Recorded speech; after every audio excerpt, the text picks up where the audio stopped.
Welcome to Study Loop. So we're given that the isotope rubidium-87 makes up 27.83% of all rubidium atoms. We're also told that the half-life of rubidium-87 is 5 times 10 to the 10 years. If we assume that no rubidium atoms have been formed since the start of the universe, and we have the total number of rubidium atoms that exist now, we want to know what percentage of rubidium atoms, or rubidium-87, in the solar system was formed 4.6 times 10 to the 9 years ago. So the first thing that we can calculate, given the half-life, is the decay constant, which is given by the natural log of 2 over the half-life. And this works out to be 4.62 times 10 to the minus 19 inverse second. So from this, we can calculate the total number of rubidium atoms present at the start of the universe using the exponential equation.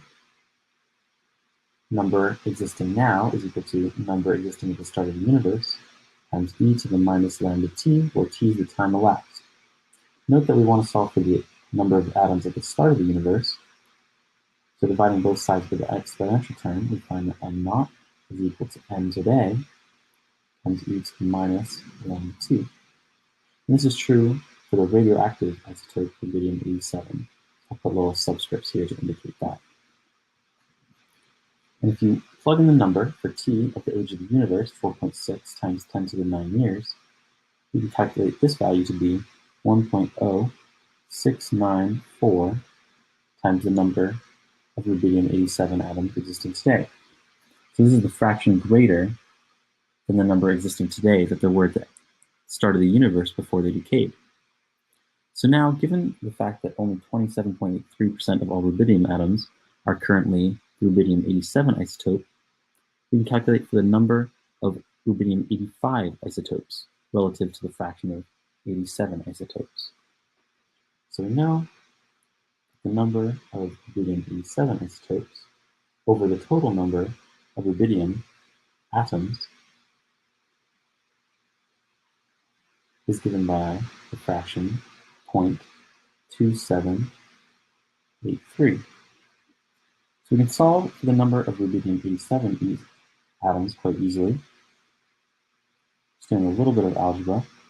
This works out to be 0.2783 times the number of rubidium-85 atoms over 1 minus the same number, 0.2783, which works out to be 0.3856 times the number of rubidium-85 atoms. Solving for the number of rubidium-85 atoms, we get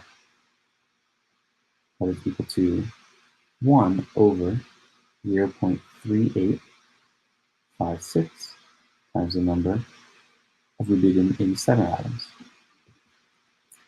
So now, for the last step, we want to calculate the fresh sheet here, our final answer, which is the number of rubidium-87 atoms that existed at the start of the universe over the total number of rubidium atoms at the start of the universe. N naught E7 plus N naught E5.